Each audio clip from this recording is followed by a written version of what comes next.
நடிகர் தனுஷ் மீது ஒரு தயாரிப்பு இது வச்சிருந்தாங்க. இந்த மாதிரி அவர் நிறைய முன்பணம் வாங்கியிருக்காரு. அதனால இனி வந்து டைரக்டர் ப்ரொடியூசர் வந்து எங்கள்கிட்ட கலந்து ஆலோசிச்சு அவர் படம் புக் பண்ணி சொல்லியிருக்காங்க.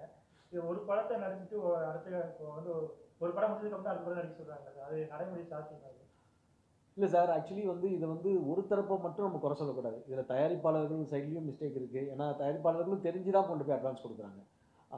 அதே மாதிரி நடிகர்களுமே வந்து நம்ம வந்து இப்போ வந்து படம் அட்வான்ஸ் கேட்குறாங்க அப்படின்னா, அட்வான்ஸ் கொடுக்குறாங்கன்னா அவங்க ஆல்ரெடி சொல்கிறாங்க. சில நடிகர்கள் சொல்கிறாங்க, சார் நான் இந்த டைமில் தான் டேட் கொடுக்க முடியும், இந்த டைமில் டேட். ஆனால் அதையும் மீறி போகும்போது தான் அது தப்பாயிடுது.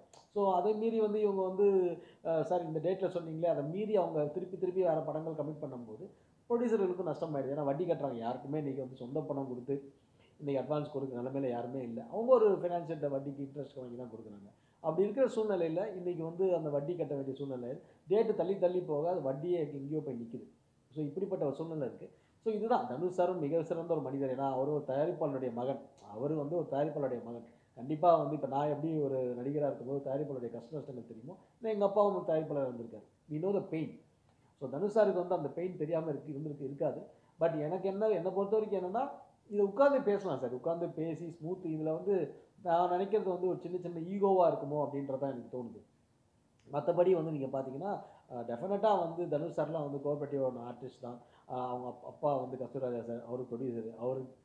அவங்களாம் எவ்வளோ பெயிண்ட் பண்ணி வந்திருப்பாங்கன்றது தெரியும் ப்ரொடக்ஷனில். ஸோ இந்த மாதிரி சூழ்நிலையிலே கொஞ்சம் உட்காந்து பேசினா எல்லாம் முடியும்னு நினைக்கிறேன். ஆனால் இது தொடர்ந்துகிட்டே இருந்ததுன்னா தயாரிப்பாளர்களுக்கு நிலைமை வேறு வழி இல்லை.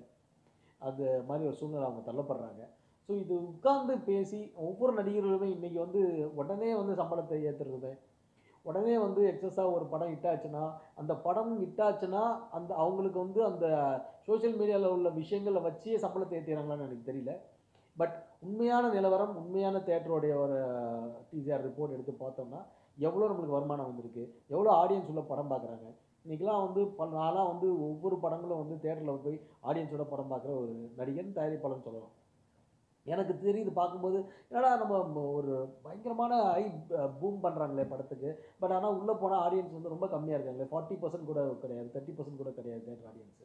அப்படிப்பட்ட ஒரு சூழ்நிலையில் இன்றைக்கி வந்து சம்பளங்கள் வந்து ஜாஸ்தியாக போயிட்டே இருக்குது. அவங்களுடைய டிமாண்ட் வந்து ஏறிக்கிட்டே தான் இருக்கே தவிர ப்ரொடியூசருடைய அதை மீறி நமக்கு என்னை பொறுத்த வரைக்கும் என்னென்னா, நம்ம தயாரிப்பாளர்கள் நினச்சா இது எல்லாமே கட்டுப்படுத்த முடியும். தயாரிப்பாளர்கள் தான் கொடுக்குறதே பணத்தை. வந்து நடிகர்கள் வந்து என்னதான் சொன்னாலும் அந்த நடிகர்களுக்கு வந்து இப்படி மார்க்கெட் இருக்கிறனால தான் ப்ரொடியூசர்ஸ்க்கு கொடுக்குறாங்க.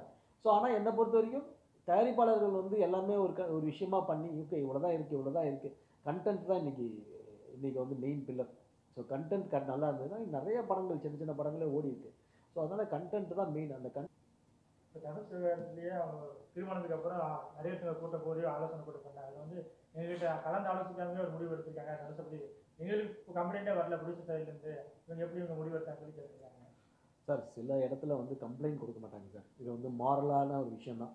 கம்ப்ளைண்ட் கொடுத்து தான் இது வந்து முன்னாடியே வந்து நடிகர் சங்கம் பேசும்போது ஒரு ஆலோசனை மாதிரி நடந்தது. இது மாதிரி வந்து இத்தனை பேர்கிட்ட வந்து அட்வான்ஸ் கொடுத்துருக்காங்க, இத்தனை பேர் அட்வான்ஸ் கொடுத்துட்டு அவங்களுக்குலாம் படம் பண்ணலை. சில பேர் காரணங்கள் இருக்கும். சில படங்கள் வந்து சார் அட்வான்ஸ் கொடுத்து பாதி படங்கள் இருந்து அந்த படம் தொடக்க முடியாத ஒரு சூழ்நிலையில் இருந்து ப்ரொடியூசரால் சொல்கிறேன், அவருடைய ஃபினான்ஷியல் சில இஷ்யூஸ் இப்போ சார்ட் அவுட் ஆகி இப்போ அதை கன்சிடர் பண்ணாமல் அந்த டேட்டை தள்ளி தள்ளி போடும்போது அந்த மாதிரி ஒரு விஷயங்கள்லாம் நடக்குது. அதனால் உட்காந்து பேசணும் சார். எல்லாமே உட்காந்து பேசணும். இதில் வந்து எந்த மாதிரி இது வந்து சினிமா தொழில் இது. ஸோ அப்படி இருக்கும்போது உட்காந்து பேசணும். ஸோ இது எல்லாத்துலேயுமே கம்ப்ளைண்ட்டுன்ற மாதிரி போகாமல் கம்ப்ளைண்ட் கொடுக்கணும். பட் இது கம்ப்ளைண்ட்டாக நடிகர் சங்கம் வரலன்னு சொல்கிறாங்க. பட் ஆனால் நடிகர் சங்கத்துக்கு வந்து இது ஆல்ரெடி இந்த விஷயங்கள்லாம் தெரியும், என்னென்ன பேசப்பட்டதுன்றதெல்லாம் தெரியும்.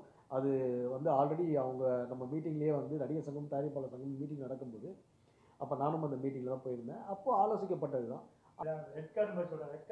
சார். ரெட் கார்டுன்றது ஒன்று இண்டஸ்ட்ரியிலே எனக்கு தெரிஞ்சு நானும் அப்போலேருந்து பார்த்துட்ருக்கேன். அந்த கார்டு எங்கே தான் இருக்குது பார்க்கணுன்னு நான் நினைக்கிறேன்.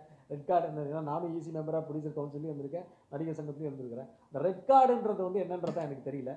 அதெல்லாம் ஒன்றுமே இல்லை சார். அதாவது அது தொழில் ஒத்துழைப்பு இல்லை அப்படின்னு நான் சொல்லுவாங்கன்னு நினைக்கிறேன். ரெட் கார்டு கிடையாது. அதாவது இப்போ அவங்க கமிட் பண்ணும்போது இந்த படம் வந்து தயாரிப்பாளர் சங்கத்தோட கலந்து ஆலோசிச்சுட்டு பண்ணுங்கன்னு தானே சொல்கிறாங்க. ஸ்டாப் பண்ணுறேன்னு சொல்லவே இல்லையே, நீங்கள் நடிக்கக்கூடாதுன்னு சொல்லவே இல்லையே.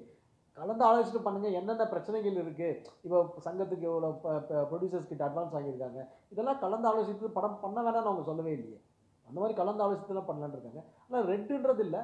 நாட் ஈவன் தனுஷ் சார் அப்படிலாம் இல்லை. நிறைய ஆர்டிஸ்ட் சொல்லியிருக்க கம்ப்ளைண்ட்ஸ் இருக்குது. கவுன்சிலில் ஈஸி மீட்டிங்கில் வரும்போது நிறையா நிறைய ஆர்டிஸ்டோட இருக்கு. அதான் ஆர்டிஸ்டோடைய சார் என்னை பொறுத்த வரைக்குமே வந்து சில நடிகர்கள் வந்து சம்பளத்தை விட்டு கொடுத்த நடிகர்கள் நிறைய பேர் இருக்காங்க. நீங்கள் ப்ரொடியூசர் கவுன்சில் ஈஸ்ட் மெம்பராக இருந்திருக்கீங்க. இப்போ சமீபத்தில் வந்து விசாரணை மீது தயாரிப்பு சங்கம் வந்து ஒரு அறிக்கை விட்டுருந்தாங்க. அது என்ன காரணம், என்ன இதுன்னு சொல்லுங்க சார். அதாவது நான் அந்த நிர்வாகத்தில் இருந்தேன். போன பீரியடில் விஷாலோட நிர்வாகத்தில் நான் ஈசி மெம்பராக இருந்தேன். அந்த டைமில் அந்த இளையராஜா சார் ஃபங்க்ஷனுக்கு முன்னாடி எல்லாருக்குமே தெரியும், நானும் ஆர்கே சுரேஷும் ரிசைன் பண்ணிட்டோம் அந்த டைமில்.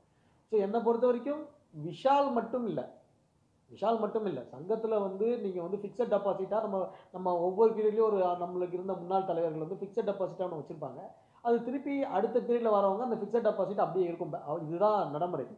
இப்போ நம்ம விஷால் வந்து இதில் வந்து நிர்வாக அதாவது முறைகேடுன்னு நான் சொல்ல மாட்டேன். நிர்வாகத்தை அதாவது என்ன சொல்லுவாங்க, நிர்வாகம் பண்ண தெரியாத ஒரு விஷயமா தான் போச்சே தவிர அவர் முறைகேடோ அவருக்கு அது பண்ணி அவசியம் கிடையாது. விஷாலுக்கு கூட இருந்த எல்லாருமே இருக்காங்க. அது செக்ரட்டரி கதிரேசன் சார் இருக்காங்க, எல்லாருமே நிர்வாகத்தை எல்லாமே இருக்காங்க. இது விஷால் மட்டும் பண்ணதா எடுத்துக்க முடியாது.